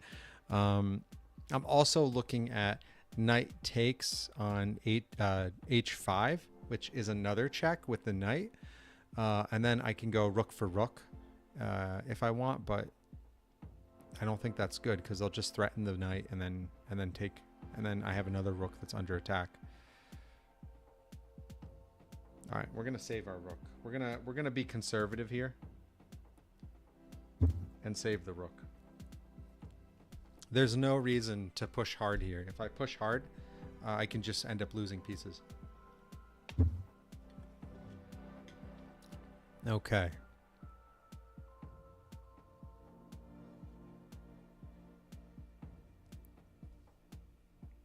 I'm gonna do that. That means now that the pawn on e5 can't take, because then the king would be taken. King would be in danger. And we're going to do this. I'm going to attack the rook with the pawn. The h3 pawn is attacking the rook on g4 now, which forces my opponent to make a decision here. They also have to look out for the fork if my knight hits the h5 square. So they can't move their rook to a spot where that would allow the fork. Okay. I'm going to take. Check. Okay, then we're going to go.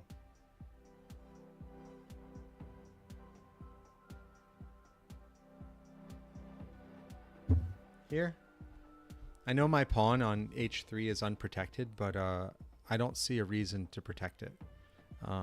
As soon as they take, I have... Yeah, I don't see a reason to protect it. So go here. That pawn can't take because then the king would be in trouble. And then if I decide to move my knight out of the way and I'm able to check, then the rook will be gone on h3 now because my queen opens up the x-ray attack on c3.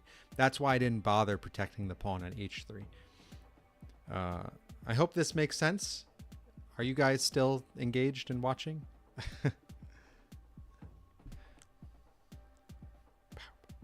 The music is kind of catchy. So the music was made by Shark Anthony. You can go to his website. I believe it's sharkanthony.com. It's on, you can find some information about it in the app, or you could search him. He's cool. He's a really great guy, and he helped me. Let's see here. All right, so I can actually take that pawn on f4 because the pawn on e5 can't take because of my queen on c3. So I'm going to do that. I did have the option to do, yeah. So.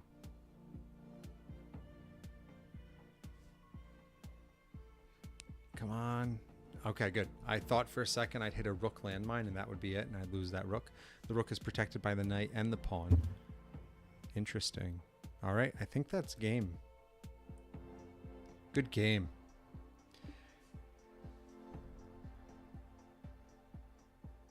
Yeah, the only square you have left is h4.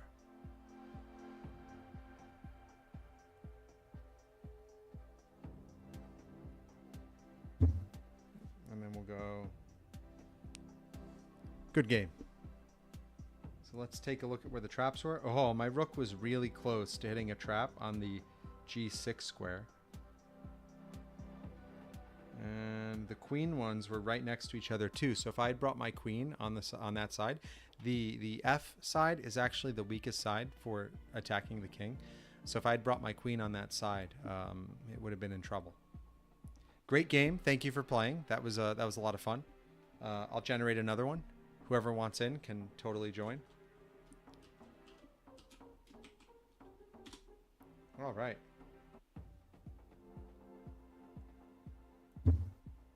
And if you like chess, I hope you enjoy these games because it has that little bit of like mystery when you make a move to your opponent's side and you don't know what's going to happen.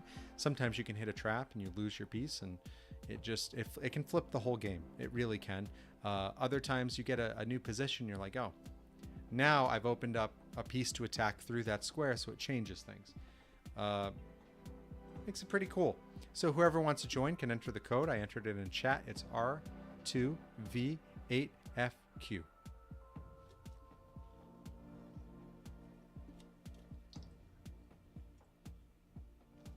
Okay, I'm done. Cool. I'm going to do the most common opening move in chess to start this one, E2 to E4.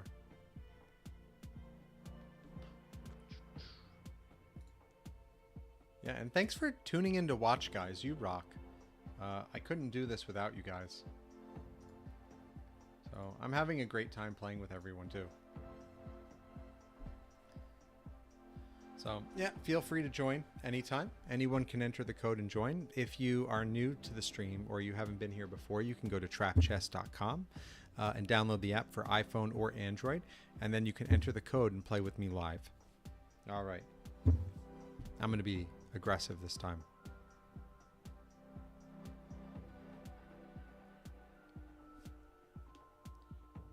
Wish you could right-click comments and heart them. I don't think you're allowed to do that. Yeah? No, you're not allowed to do that. I would heart all of your comments.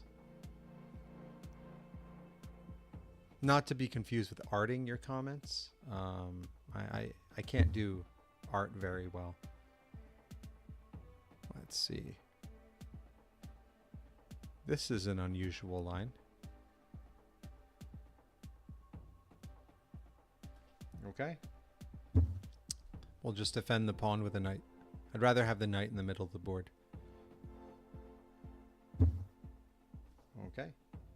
Defended.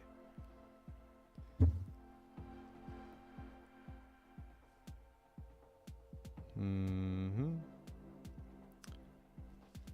Aggressive. Okay. Well, I'm sorry. The knight will not stay there. Ah, so sharp. Okay. I'm sorry. The knight won't stay there. I see you don't want it there. So we can compromise and I'll just move it to the side. It can be near the other knight. They're friendly when they're together.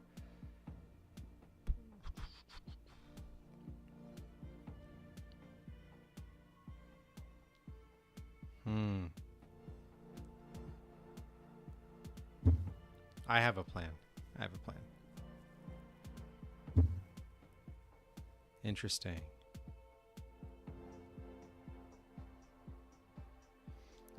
I'm going to force you to move your king. So I'm going to put my queen on h5. By doing that, the only square you can move to so there's three ways to get out of check. The first way is to take the piece attacking you. My queen is safe there.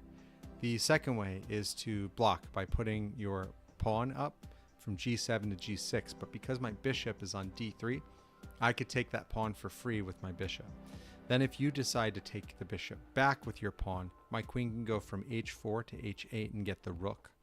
So that line means you'll have to move your king unless you're tricking me and you have traps on that side, and in that case, I could just lose my queen or my bishop. And there it is. That's why you did the unusual line. Congrats. That was an awesome play. I've just lost my queen. Good move, good move. Now I'm playing a queen down. Awesome. It was all a ruse. It was all a ruse. Great job. Whoever I'm playing, you got me. Nice. See, in the beginning, people didn't understand the traps. And so they'd be like, no, I'm good because, oh, you want me to put my bishop on g6? Is there a trap there as well? All right, I'll play. Okay, no trap. I'm still going to make you move that king.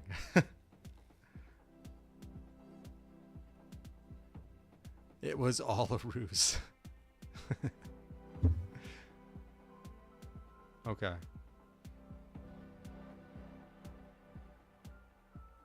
And you know what? I like my bishop there. So I'm going to try to, well, now I can't do anything.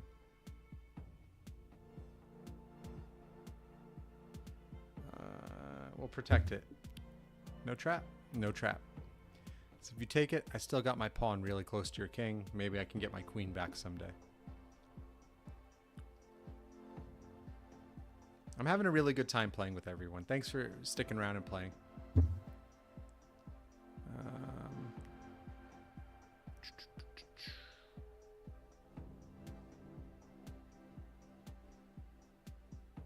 Okay. Let's start executing my... I call it plan no queen.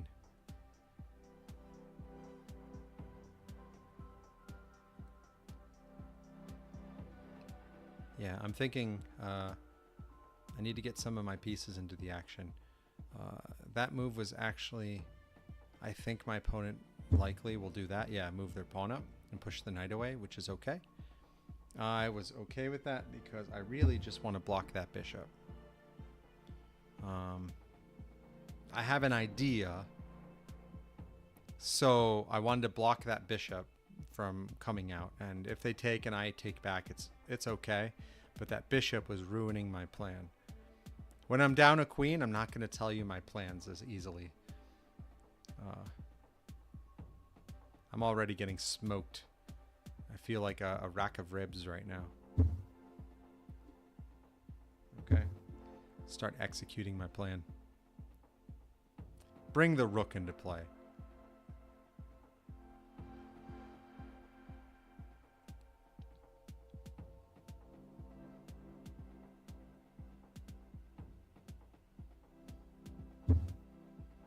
Oh, interesting. Well, all right, let's give this some thought, because if my opponent takes on c2, that's a fork, and that's bad for me. So let's see if there is a checkmate available through the line I'm taking. I don't think there is.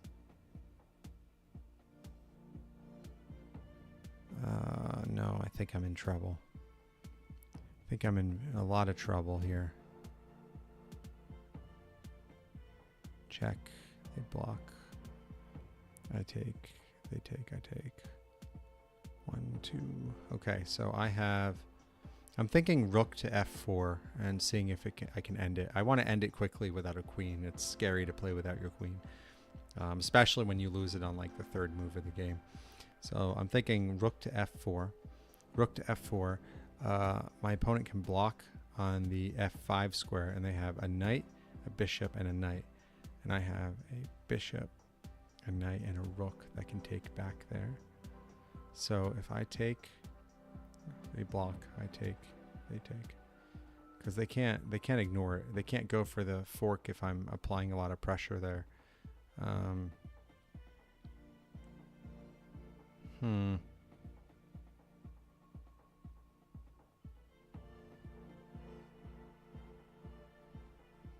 Oh man, this isn't good. I am not in a good spot right now.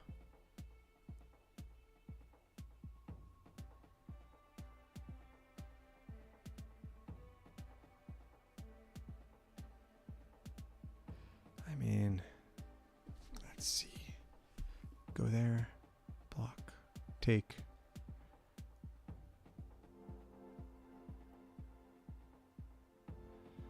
Okay, let's just play it out and see what happens. Let's play it out. I don't want to sit here and have the game continue like that.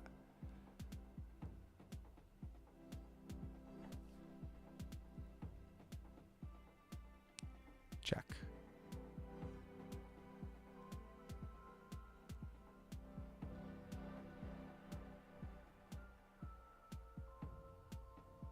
I think this plan will work.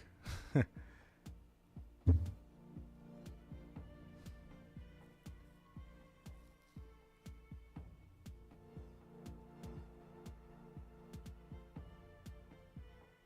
think it'll work.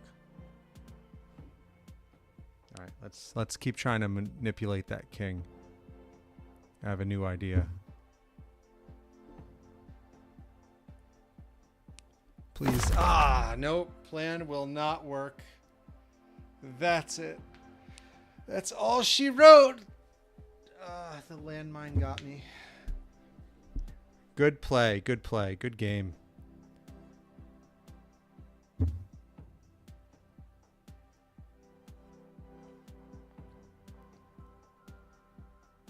Good play. Okay. Well, let's try that. I'm in danger.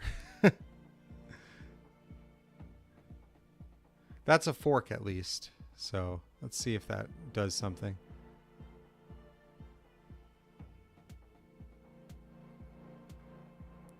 I'm having a really great time here playing with you. Thank you for playing.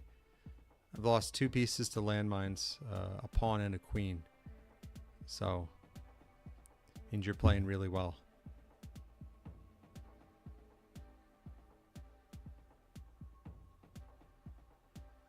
I think I'm really far behind at this point.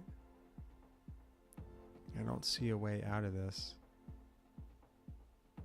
Yeah, I have basically a straw setup here. It's just getting ripped through.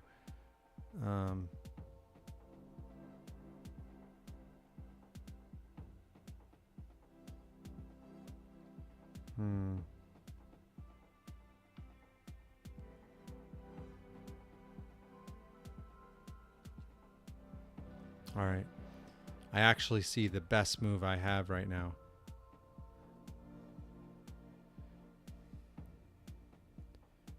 I think it's the resign button. Yeah, this isn't working for me.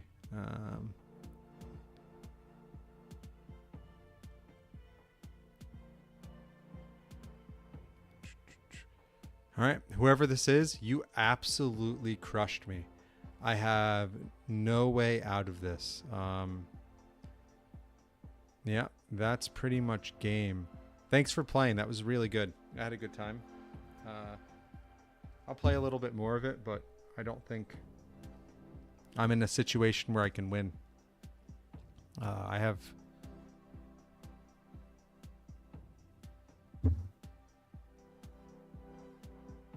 Yeah. Good game. Really good game. I'm going to resign. You crushed it. Let's see where your remaining traps were. Oh. I see where the rook one was. Okay. Oh, I got wiped. Yeah. Great game. Whoever that was, you tricked me early on, got the queen, and you absolutely crushed me. That was a really great game. Thanks for playing with me. I think I'll do a couple more games and then I'll call it. So I'll put another code in there. So let's see. It's T3MR9Q. Yeah. Cool. All right. I will play again, showing my landmines like usual. So you can see where they are. I'm going to start with that move.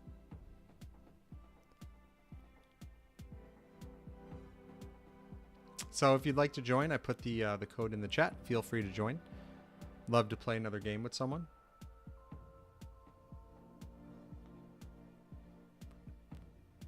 The music is catchy. I can hear it on my side. It's kind of low, but I can still hear it. The first time I did a stream, I thought the music was playing, but it wasn't. There was no sound coming out at all in terms of music. So my cat's still here. He's sleeping over there. Someone told me, they're like, "You want viewers?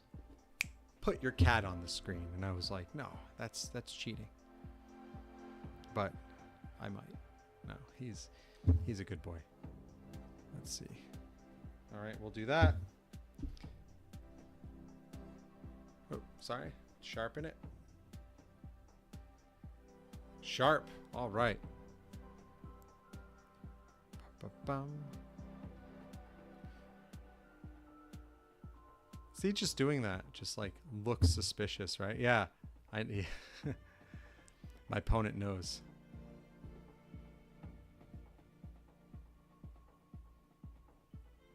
You know what? We're gonna just... Okay. That's the way it goes, I guess. Landmine early. At least it's only a pawn landmine.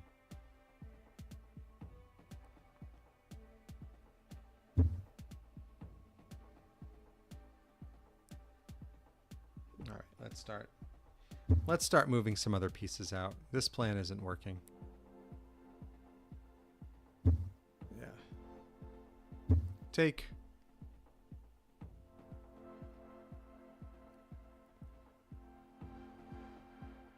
At least my king has somewhere to run to now. He can always go d2, c1 if he starts getting attacked.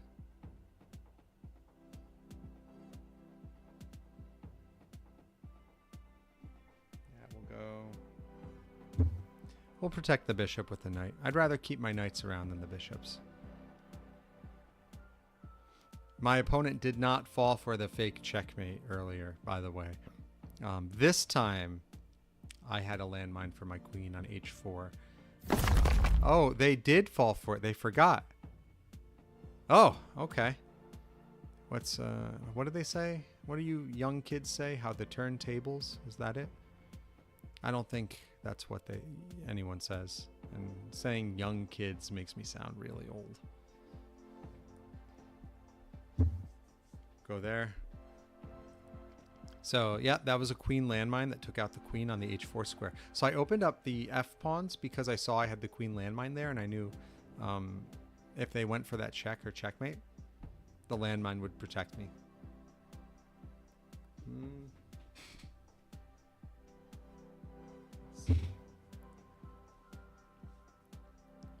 Huh. Okay. I'm gonna go queen up. Yeah, my queen now can check if I want it to on the b5 square. All right, we'll take another pawn landmine. Okay. It happens.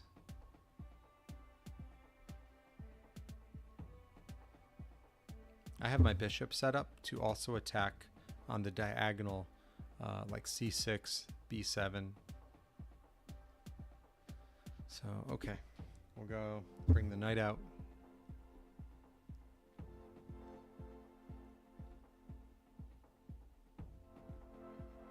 It's not over. I could hit a queen landmine. So my opponent can see the locations of all my man lines.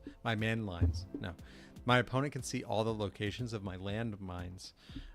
So it makes it so they can avoid them while they're playing against me, which is why I resigned last game. There's no hope for me if I'm showing the locations of all of them.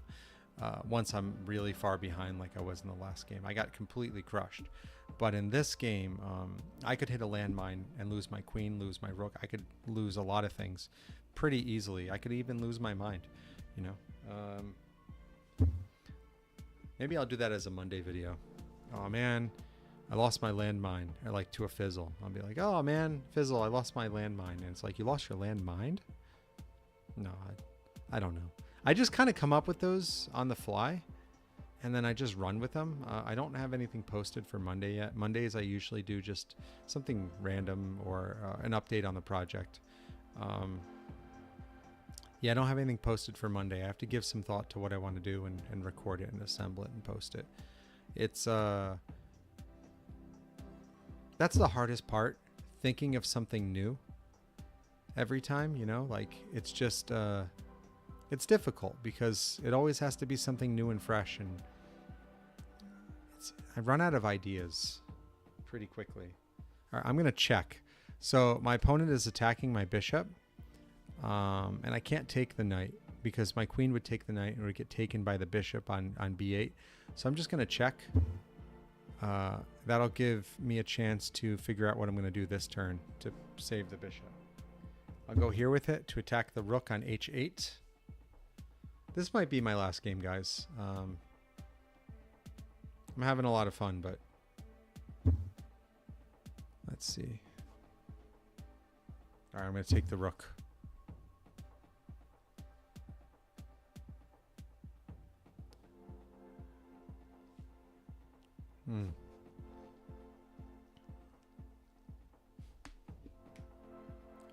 Let's take a look over here. Cool.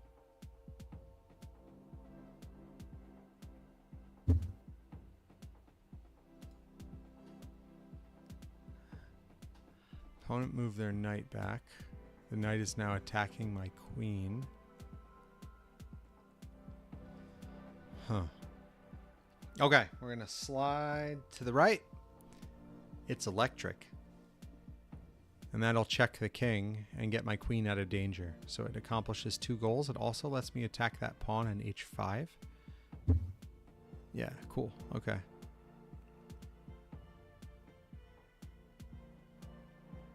And then we're going to get aggressive. Put the queen there. That pins the knight on d7 so it can't move. But it also, I'm on their half of the board, so that increases the likelihood that I'll hit a trap, a queen landmine.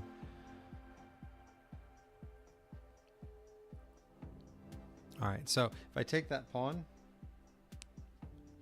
it's a check. If they take back, my bishop on g2 could take the rook. If they took back with the pawn. They could have taken back with the knight, though. I think they're just kind of, they're running to the corner now, so I'll just take what I can and try to go for checkmate.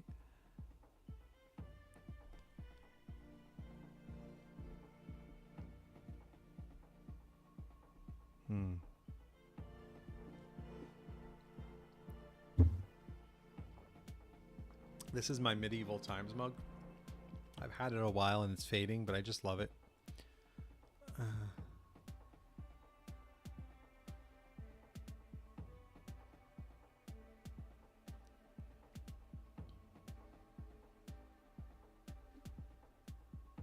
I know that move is to target the bishop in the corner. Why don't we just... I'll bring the bishop in and do another check.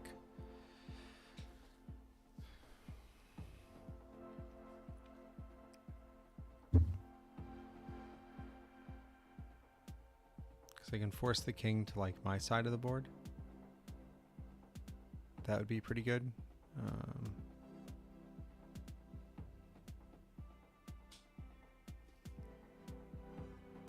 Okay. You know what? I'll take the pawn. It's fine.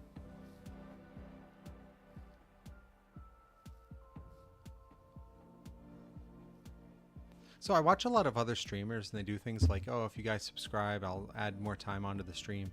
I just try to do, I'm still getting comfortable with streaming live. It's not something I've done really. So I'm trying to just get comfortable with it. And then maybe I'll start doing longer streams and I might add an additional stream during the week.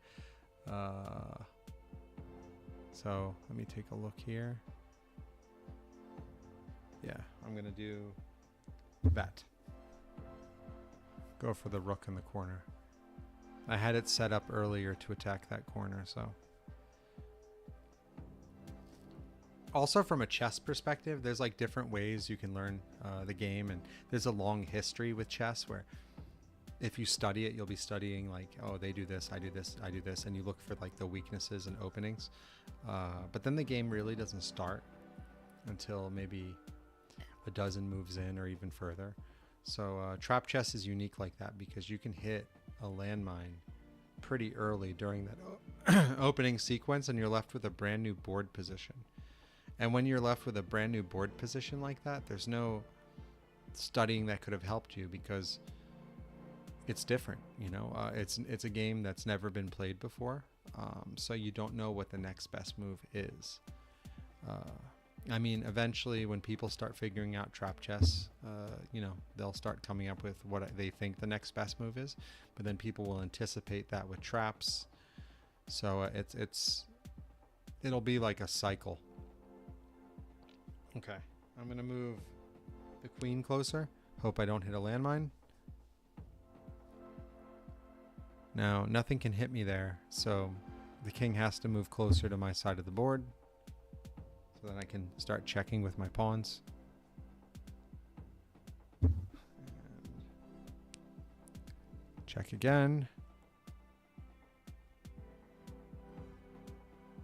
Then I'll go. The king is taking the scenic route.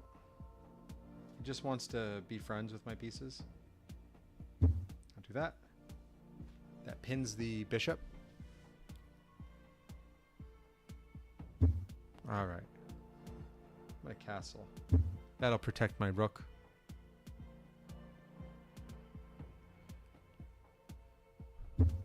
Okay. Taking out those pawns. Did that. They can take my queen with their knight. Yep.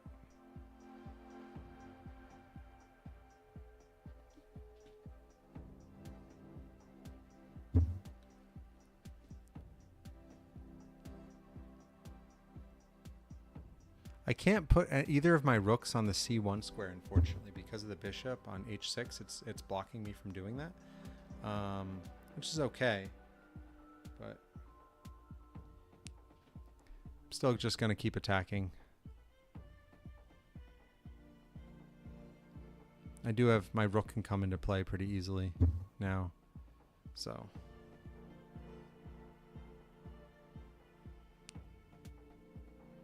I should have done the other rook. Yeah, that was a mistake. And that's a mistake too. It's okay. If I had done the other rook onto b1, I think it would have been checkmate. That's okay. We'll just...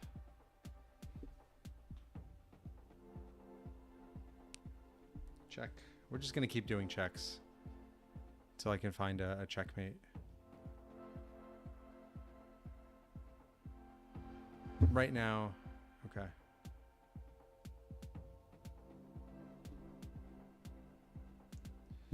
Yeah, we're gonna just look for a checkmate now. I'm gonna focus. I have 2 rooks, so I can push the king into that corner, most likely.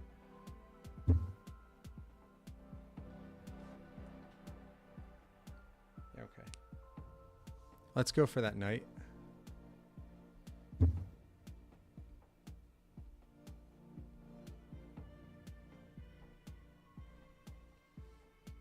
So, yeah, I'm going to bring my other pieces into the game. I have a knight over on the side that hasn't been utilized at all. The king has like open space now, and then the bishop and the knight are like preventing me from going to several squares. Excellent fork. Great job.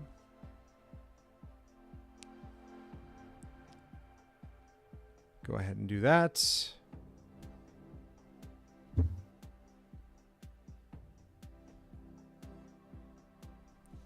And we'll go ahead with another check. I want to move the king away from the knight.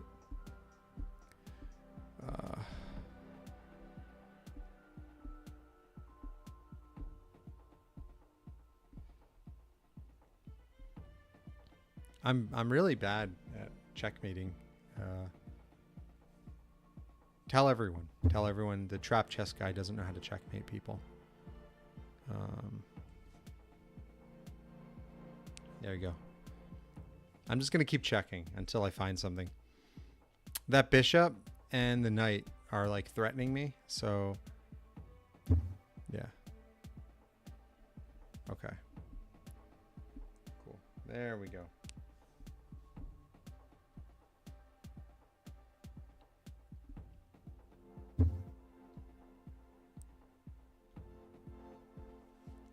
Okay.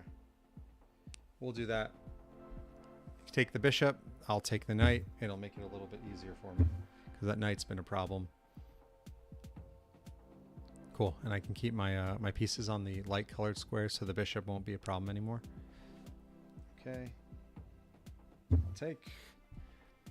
And now I can force the king over to the left side of the board. This will be my last game. Thank you for watching me, everyone, and for playing with me. It was really great. I had a great time playing with everyone.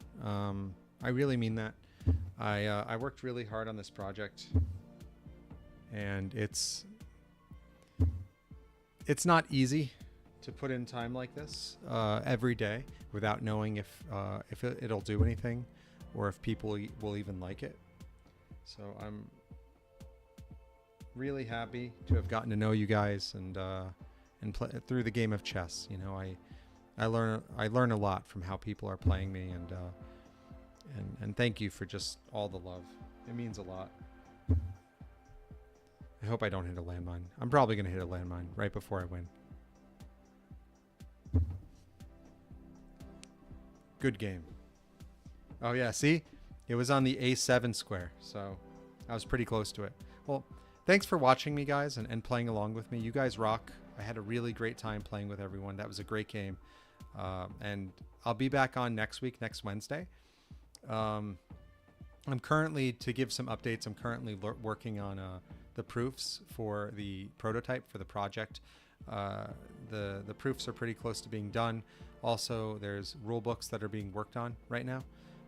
So those rule books, when they're done, I'll basically have everything I need to get a prototype to, and then I just have to wait. And once I have that, and I'm sure it's good, I'll be able to push things through and launch the Kickstarter campaign. The reason I haven't done it yet is whenever I get an email about a Kickstarter I sponsored, I've noticed that the most common problem is that there's something wrong with manufacturing, and I wanted to avoid that, so I'm trying to get that out of the way now. So thanks again for watching and playing with me. You guys rock, and I hope everyone has a great night and a great week. Bye.